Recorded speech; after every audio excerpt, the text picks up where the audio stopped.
Now, itu berkaitan minum arak. Kemudian kita ada satu section lagi berkaitan dengan judi.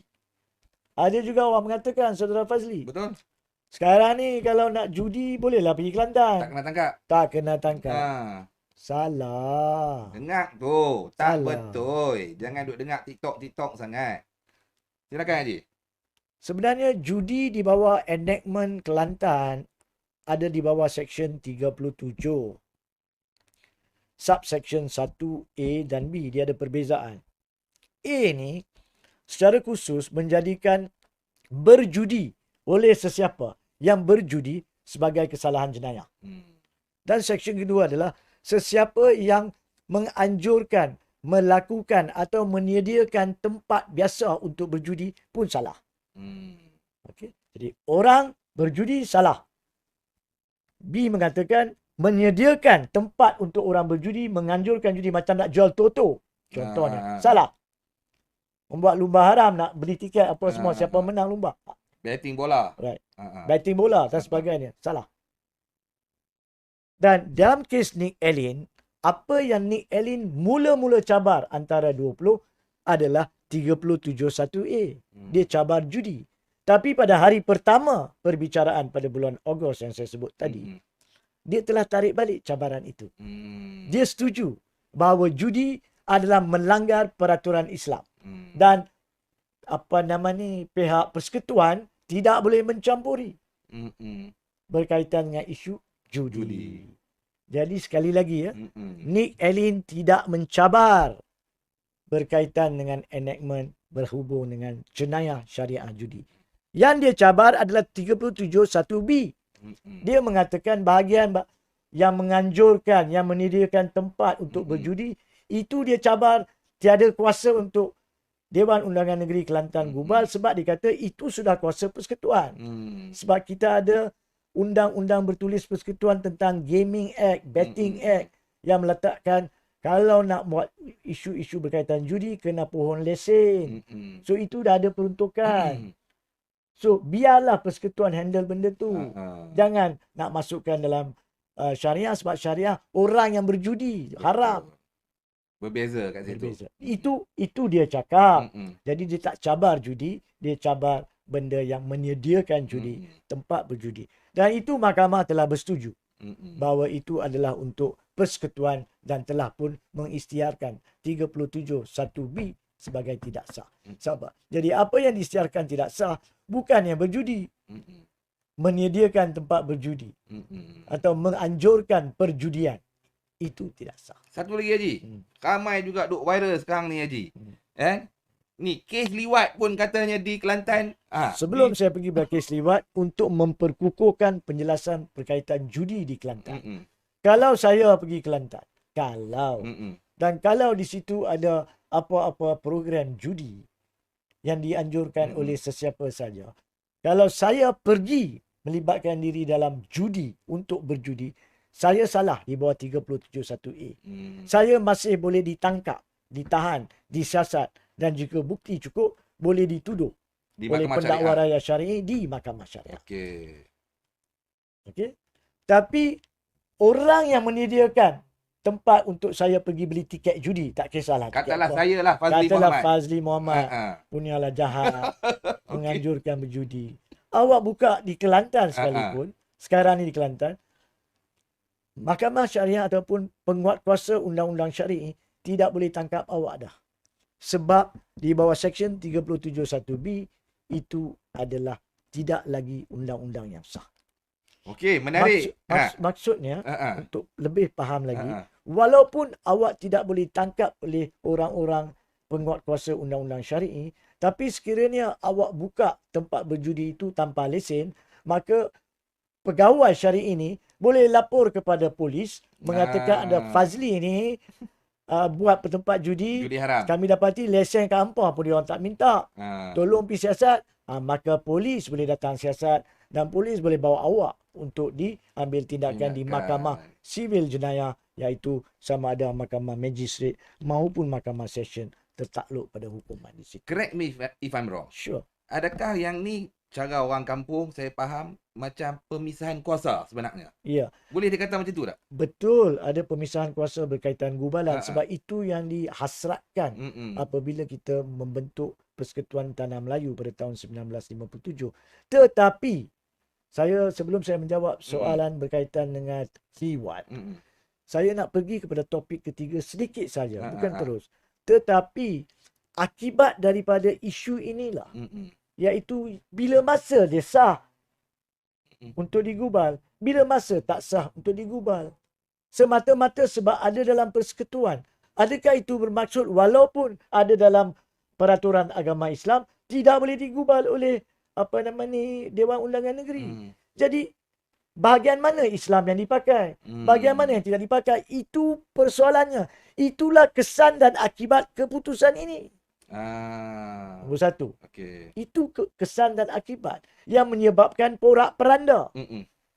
Sebab untuk berlaku adil dalam keputusan dan penghakiman yang amat arif Tengku Maimun sekalipun, dia mengatakan kita tak bersedia untuk memberi definisi lengkap apa itu undang-undang jenayah yang boleh digubal oleh persekutuan secara definite. Kita tak boleh bagi definisi. Begitu juga kita tidak tahu juga apakah perkara-perkara yang masuk dalam kategori peraturan Islam selain daripada dalam senarai satu tersebut. Yang di luar senarai satu pun kita tidak boleh bagi definisi. Apa yang kami lakukan dalam kes ini, dia katalah bukan saya. Saya tak duduk di situ. Kalau saya duduk mungkin keputusan berbeza. So dia kata apa yang kami lakukan di sini adalah untuk melihat setiap cabaran, setiap section dan menentukan adakah section tersebut daripada bunyinya, daripada inti dan partinya tertakluk kepada syariah, maka sah digubal oleh Dewan Undangan Negeri. Tapi kalau tidak dan tertakluk kepada persekutuan sahaja, maka tak sah. So it's a case to case basis. Itu kesan kedua. Iaitu adakah macam manakah kita nak tentukan, macam manakah setiap Dewan Undangan Negeri, bukan saja Kelantan. Setiap Dewan Undangan Negeri nak tentukan apa yang mereka boleh gubal dan apa yang mereka tidak boleh gubal selagi tidak ada satu definisi konkret. Jadi setiap kali mereka gubal dan jika dicabar akan dibawa ke mahkamah dan mahkamah akan pakai prinsip case to case basis. Macam mana negara kita nak maju? Betul, saya setuju. Macam mana undang-undang nak dilaksanakan sama ada di negeri maupun di persekutuan? Itulah kesan dan akibat keputusan Nick Allen ini. Itu yang kedua. Yang ketiga, kesan dan akibat. Sebab saya dah masuk, saya teruskan. Now, setiap negeri boleh gubal undang-undang syariah. Tapi mereka gubal ikut keperluan negeri masing-masing. Memanglah. Takkan Malaysia nak gubal undang-undang yang tak relevan di Malaysia, yang relevan di Indonesia. Begitu juga yang Kelantan. Takkan dia nak gubal undang-undang yang tak relevan di Kelantan, yang mungkin relevan di Johor atau Pulau Pinang. So, setiap negeri akan menggubal undang-undang syariah yang mereka percaya relevan. Tetapi, kebanyakan negeri mempunyai peruntukan enactment syariah yang sama ataupun hampir sama. Yang sama atau hampir sama. Jadi, kesan ketiga daripada kes Nick Allen ini adalah setiap peruntukan negeri lain. Kita dengar Menteri Besar Kedah mengatakan terdapat lebih kurang 7, tak silap saya menurut kenyataan beliau, peruntukan di dalam enactment syariah jenayah Kedah yang sama dengan yang dibatalkan di Kelantan. Kita juga dengar ada negeri Terengganu mengatakan mereka juga mempunyai beberapa enactment yang telah dicabar di Kelantan. Dan negeri-negeri lain mempunyai perkara itu. Perak, Pulau Pinang, Kedah, Selangor baru dicabar satu. Ada lagi yang lain. Jadi kesan ketiga kes Nick Allen adalah pakai keputusan Nick Allen ini, maka setiap satu daripada enactment negeri-negeri lain boleh dan akan dicabar atas prinsip yang sama berkaitan peruntukan tertentu. Jadi dia ada efek domino. Ini bukan soal Kelantan ya. Saya dengar ramai mengatakan macam mana Dewan Undangan Negeri Kelantan boleh salah gubal. Awak tahu tak bukan soal Dewan Undangan Negeri Kelantan salah gubal. gubalan-gubalan itu dibuat bertahun dulu. Tetapi cabaran yang bermula untuk mencabar kuasa Dewan Undangan Negeri bermula tahun 2021, Iki Putra. Baru 3 tahun yang lalu. Jadi jangan salahkan mana-mana Dewan Undangan Negeri. Pada masa itu, mereka tengok apa tertulis dalam butiran 1 Senarai Negeri. Dan apa yang ada dalam perintah agama menurut fahaman dan panduan daripada alim ulama. Dan mereka gubal. Kemudian baru Iki Putra cabar. 3 tahun kemudian atau 2 tahun kemudian, Nick Allen pula cabar. Jadi jangan katakan semata-mata sebab enactment Negeri Kelantan dicabar, maka kononnya Dewan Undangan Negeri Kelantan tak faham buat undang-undang. Saya tidak menyentuh dari sudut politik. Saya menyentuh dari sudut fakta. Ya. Dapatkan fakta yang betul. Saya bukannya penyokong mana-mana parti politik di negara Malaysia pada masa kini.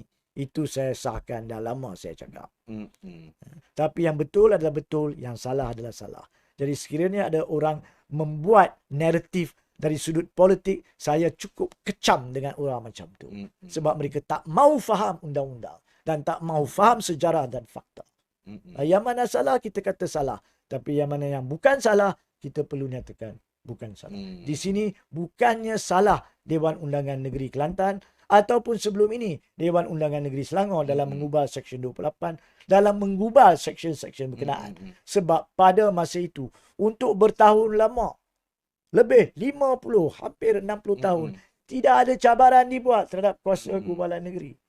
Iki Putra mulakan. Dan jika saya boleh betulkan, bukan Iki Putra mulakan. Sebelum itu ada satu lagi kes. Negeri Sembilan.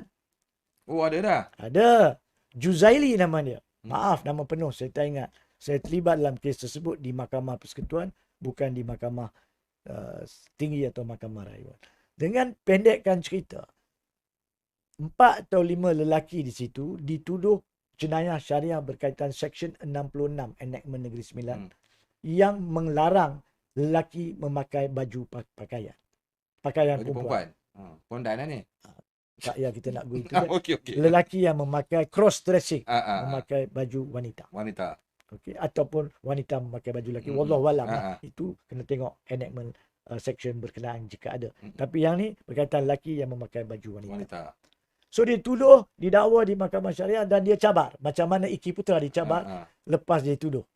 So dia cabar dan dia cabar di Mahkamah Tinggi. Seremban. Dan kemudian ada rayuan difailkan di Mahkamah Rayuan. Mahkamah Rayuan mendapati bahawa atas alasan lain, bukan secara khusus, kononnya Dewan Undangan Negeri Sembilan tiada kuasa gubal, tapi atas alasan lain, dalam perlembagaan dia batalkan seksyen tersebut.